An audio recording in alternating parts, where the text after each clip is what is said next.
Last video में हमने utility के बारे में पढ़ा था कि यूटिलिटी क्या होता है। तो यूटिलिटी का मतलब होता है कि किसी भी प्रोडक्ट को कंज्यूम करने से, आपको उससे जो सेटिस्फैक्शन और प्लेजर मिलता है, वो आपको उस कमोडिटी से जो यूटिलिटी होती है वो होती है। तो यानी कि किसी भी प्रोडक्ट से जो सेटिस्फैक्शन प्लेजर मिलेगा, दैट इज इट्स यूटिलिटी। तो यूटिलिटी को मेजर करने के दो तरीके हमने देखे थे, एक था कार्डिनल और एक था ऑर्डिनल।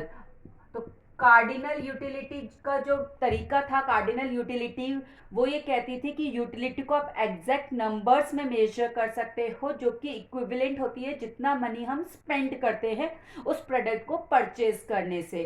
तो कार्डिनल यूटिलिटी ये होती है। और ऑर्डिनल यूटिलिटी कहती थी कि यूटिलिटी को आप एग्जैक्टली मेजर नहीं कर सकते हो, उसको आप रैंक्स दे सकते हो, रैंकिंग कर सकते हो, या फिर एक ऑर्डर में अरेंज कर सकते हो, हाई, मीडियम और लो के में। तो that is our ordinal utility. तो ये बेसिकली हम लास्ट वीडियो में पूरा कवर कर चुके हैं। आज के वीडियो में हम पढ़ेंगे कि जो कार्डिनल यूटिलिटी जो एनालिसिस है, उसके क्या क्या अजम्पशंस है, किन अजम्पशंस पे ये एनालिसिस बेस्ड है हमारी। तो आइए आज इसके बारे में डिस्कस करते हैं। फर्स्ट अजम्पशन है कार्डिनल मेजरेबिलिटी ऑफ मनी। तो हमने ये पढ़ा था कि कार्डिनल यूटिलिटी जो होती है वो एग्जैक्ट नंबर्स में आप मेजर या क्वांटिफाई कर सकते हो, एग्जैक्ट नंबर्स में। करेक्ट। तो ये एग्जैक्ट नंबर्स में जो आप यूटिलिटी को मेजर करते हो, वो जो होता है वो कैसे करते हो, वो इक्विवेलेंट होती है अमाउंट ऑफ मनी के, जो कि आप उस कमोडिटी को परचेज करने के लिए, पे करने के लिए रेडी हो, परचेज करने के लिए, देने के लिए तैयार हो, rather than go without it. यानी कि अगर मुझे गुड ए परचेज करना है, गुड ए परचेज करने के लिए let's say shopkeeper is asking me to pay ₹50।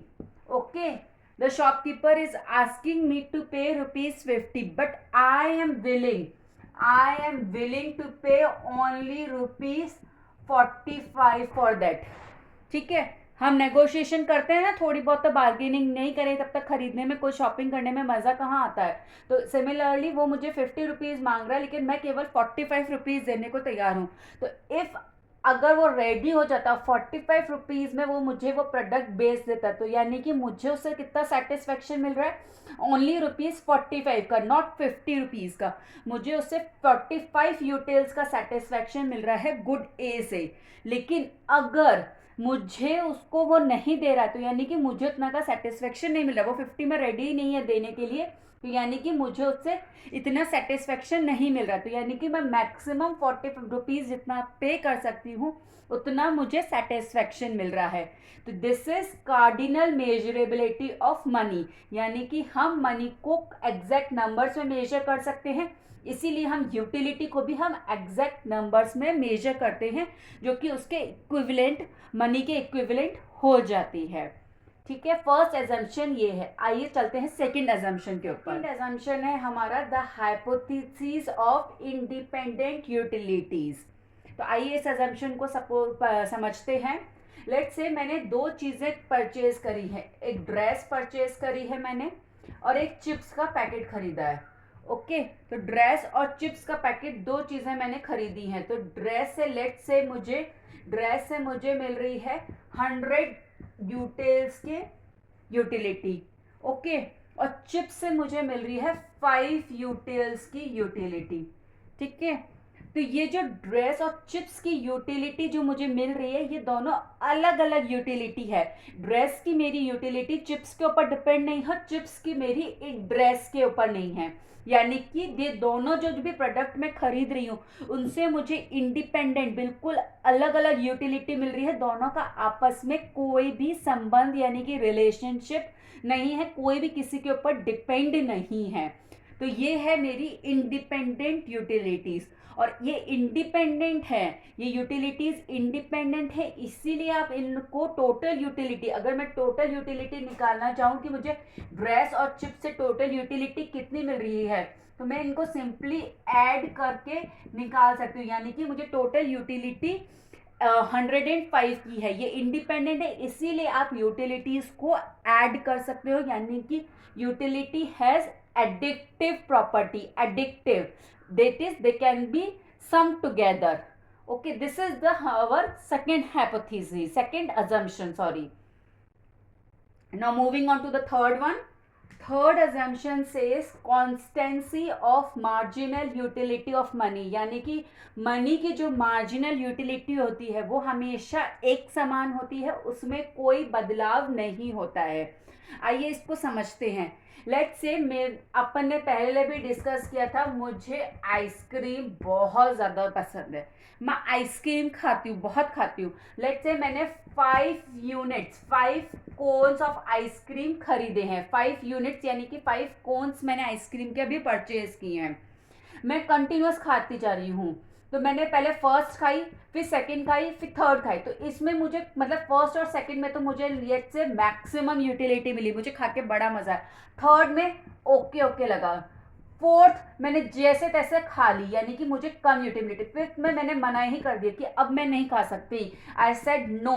तो यानी कि मुझे इससे 0 यूटिलिटी मिली, यानी कि इधर से मुझे मैक्सिमम यूटिलिटी मिली 1 2 में, 3 में थोड़ा कम, मीडियम, एंड 4 में लेस, और 5th तो मैंने मना ही कर दिया. तो यानी कि मेरी यूटिलिटी, अगर मैं किसी प्रोडक्ट का कंजप्शन इंक्रीज करती जाती हूँ, उसकी यूनिट्स परचेज करती जाती हूँ, तो एडिशनल यूनिट से जो मैं परचेज करूँगी, उससे जो मुझे जो यूटिलिटी मिलेगी वो कम मिलेगी. करेक्ट. तो this is also our diminishing marginal utility, जो हम आगे भी पढ़ेंगे, जो कि कार्डिनल यूटिलिटी के एनालिसिस पे ही बेस्ड है. तो law of diminishing marginal utility भी यही कहता है कि अगर हम किसी प्रोडक्ट का कंजप्शन इंक्रीज करते जा रहे हैं, तो जो हम आगे की यानी कि एडिशनल यूनिट्स परचेज करेंगे, उनसे हमें यूटिलिटी जो मिलेगी वो पहले से कम होती चली जाएगी. तो ये हमारा नॉर्मल गुड्स के केस में होता है. लेकिन मनी, आप सोच के देखिए, क्या मनी की क्वांटिटी आपके पास बढ़ती चलेगी, आपके पास ज़्यादा से ज़्यादा पैसा होता चलेगा, तो क्या उसकी जो यूटिलिटी सेटिस्फेक्शन आपको मिल रहा है वो कम हो जाएगा कि भाई मेरे पास बहुत पैसा है? नहीं, उसका सेटिस्फेक्शन हमेशा सेम ही रहेगा, चाहे कितना भी मनी की क्वांटिटी आपके पास बढ़ जाए. इसीलिए हम कहते हैं कि मनी की जो मार्जिनल यूटिलिटी होती है वो कांस्टेंट रहती है, एक समान रहती है, ना तो वो कम होती है ना वो बढ़ती है, वो कांस्टेंट रहती है. This is our third assumption. Now moving on to fourth one. Fourth assumption है हमारा इंट्रोस्पेक्शन मेथड. तो इंट्रोस्पेक्शन वर्ड का मतलब होता है कि हम दूसरों को ऑब्जर्व करते हैं और ये फाइंड आउट करते हैं कि दूसरे कैसे बिहेव करेंगे एक पर्टिकुलर सिचुएशन में. तो हम दूसरों को ऑब्जर्व करके ये फाइंड आउट करते हैं. दिस इज आवर इंट्रोस्पेक्शन, ये हमारा इंट्रोस्पेक्शन कहलाता है. तो हम बेसिकली इंट्रोस्पेक्शन मेथड से हम दूसरे के माइंड को जो होता है वो रीड करने की कोशिश करते हैं कि उसके माइंड में क्या चल रहा है. तो अगर आप देखेंगे तो इंट्रोस्पेक्शन मेथड ये कहता है कि जैसे एक particular person, one person behave करेगा,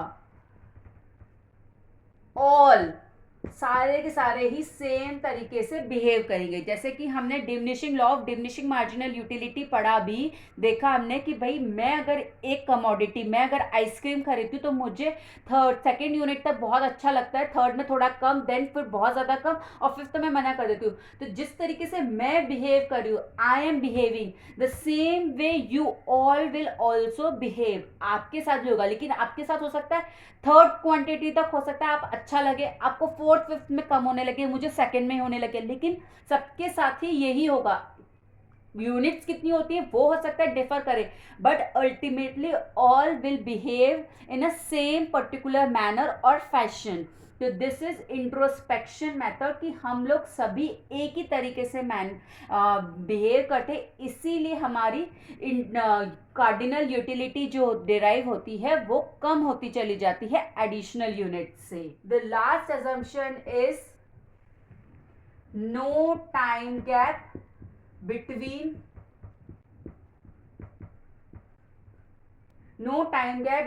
कंजप्शन, यानी कि दो प्रोडक्ट्स के बीच में 2 यूनिट, जैसे हमने आइसक्रीम का एग्जांपल लिया, तो ये नहीं है कि मैंने एक आइसक्रीम आज खाई, एक कल खाई और फिर एक उसके अगले दिन खाई, तो मुझे हर जो यूनिट होगी उसमें बराबर सेटिस्फेक्शन मिलेगा, क्योंकि मैं रोज अलग अलग दिन खा रही हूँ, काफ़ी टाइम गैप हो रहा है। अगर मैं सेम डे, इनफैक्ट साइमल्टेनियसली मैं जब कंज्यूम करती जाऊंगा आइसक्रीम, तभी मुझे उनसे जो सेटिस्फेक्शन मिलेगा वो आगे फर्दर यूनिट्स पे कम होता जाएगा। यानी कि मेरे जो कंजप्शन है उसके बीच में टाइम गैप नहीं होना चाहिए, वो कंटिन्यूअस होता चला जाना चाहिए। तभी ये जो आपका प्रॉपर कार्डिनल यूटिलिटी का एनालिसिस है वो फॉलो करेगी, वो जो रूल है वो फॉलो करेगा, अदरवाइज नहीं कर पाएगा। तो these were the 5 assumptions of cardinal utility analysis. Next video में हम डिमिनिशिंग मार्जिनल यूटिलिटी के बारे में पढ़ेंगे, तो स्टे ट्यून्ड, बाय बाय।